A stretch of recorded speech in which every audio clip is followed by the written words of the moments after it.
Nag-crave ako sa coconut macarons kaya sinubukan kong mag-bake. Hi, hello, minasan konnichiwa. Tara, samahan nyo kami today's mini vlog. Samahan nyo ako mag-bake ng macarons. Naka-ready na nga rin pala itong ating mga ingredients. Meron tayo ditong flour, desiccated coconut, may asukal, condensed milk, vanilla, itlog, at butter. Una, inilagay ko yung butter, tapos isang itlog. Tapos halu-haluin. Tapos maglalagay ulit tayo ng pangalawang itlog. Lagay na din ako dito ng 1 cup of sugar. Ano po mga auntie, hindi po talaga ako nag-bake. Ang ginagawa ko to para mas madali, meron akong pinapanood. Lagay din ako dito ng konting vanilla para sa aroma. At ang panghuli, naglagay ako ng isang latang condensed milk. Tapos halu-haluin lang. Walay nalagayan, naglagay na ako dito ng desiccated coconut. Kalahati lang yung nilagay ko. Tapos sunod naman, maglalagay na ako dito ng 1 cup ng harina. Halu-haluin lang po natin mga auntie. Tapos magdadagdag na rin pala ako dito ng konting nabili kong nyog. Hindi ko alam kung anong kakalabasan ng gawa kong to. Dahil first time ko lang tong gawin, kaya hindi ako sigurado kung ma-perfect ko to. So ito na nga, bali pinaghalo ko na po silang lahat. Pakonti-konti lang ako maglagay para siguradong mahalo ko ng maayos. Habang ginagawa ko to mga auntie, sobrang excited na ako. Ito naman sa pan, naglagay na ako ng paper cupcake.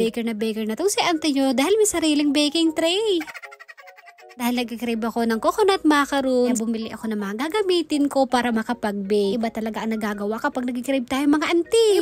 Favorite ko po talaga ang macarons. Lalong-lalo na yung macarons sa Goldilocks, napakasarap. So ito na nga, bali nilagay ko na dito sa paper cupcake yung mga ginawa ko. Tapos kung mailagay, i-bake po natin ito ng 30 to 40 minutes. First time kong gumawa nito, sana naman ma-perfect ko. Yun nga pala, habang pinaghalo-halo ko po yung mga ingredients, nakulangan ako dun sa nilagay ko, kaya nilagay ko lahat yung desiccated coconut. Ito na nga, fast forward pagkatapos ng ilang minuto. Tapos ko na pong lutuin tong ating coconut macarons. Sobrang excited na ako matikman kung anong kinalabasan nitong gawa ko. Dahil naparami ako ng nailagay na coconut. Itong ginawa kong macarons ay may pagka-chewy. Itong unang na-bake ko ay nasa 24 pieces. Ay mga natira pa, kaya i-bake ko ulit yun mamaya. Sobrang excited ko kahit na mainit pa, ay gusto ko nang matikman itong gawa ko. Hindi ko masabing perfect tong gawa ko, pero at least nasubukan po natin gumawa ng coconut macarons. Baka sa susunod ay ma-perfect ko na.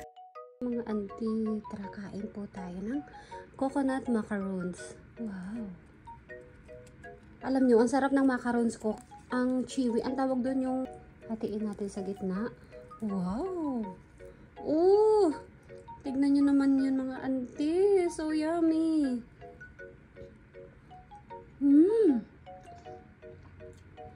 Ang sarap! First time ko lang itong gawin. Para sa akin ay napakasarap. Napaka-chewy dahil napakadami kong nilagay na desiccated coconut. Next time, magbabake ako ulit ng ganito. Sana ma-perfect ko na. Alam niyo po, kapag meron akong gustong kainin, sinusubukan ko talagang lutuin. Gusto ko rin yung ganun para natututo ako. Alas 7 naman po ng gabi, magluluto naman ako ng hapunan namin. Hindi ko po alam kung anong tawag dito sa recipe na to. Sariling version ko lang to mga auntie. Hindi ko alam kung uden ba to o nikujaga. Pero wala namang niko o karni.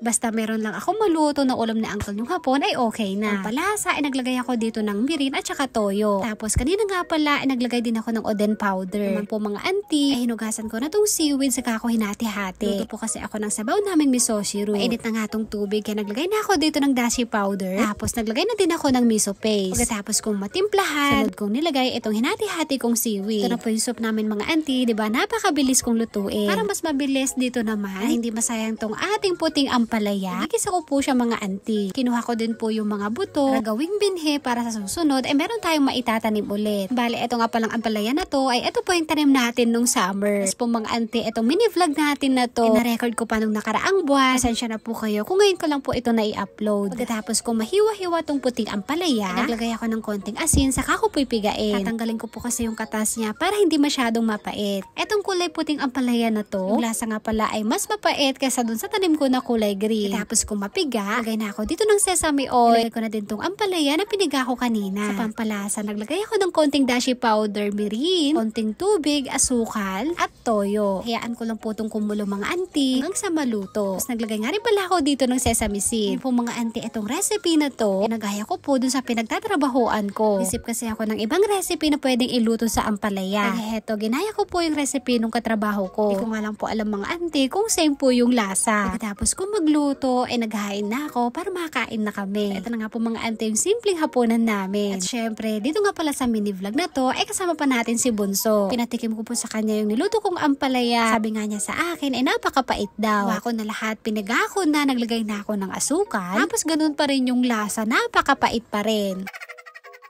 Suggest naman po kayo mga auntie kung ano pang pwedeng gawin sa ampalaya para hindi masyadong mapait. Para sa susunod, alam ko na yung gagawin ko. Yan lang po, maraming salamat sa panonood. Thank you for watching. Sayonara and... Bye-bye. I love you.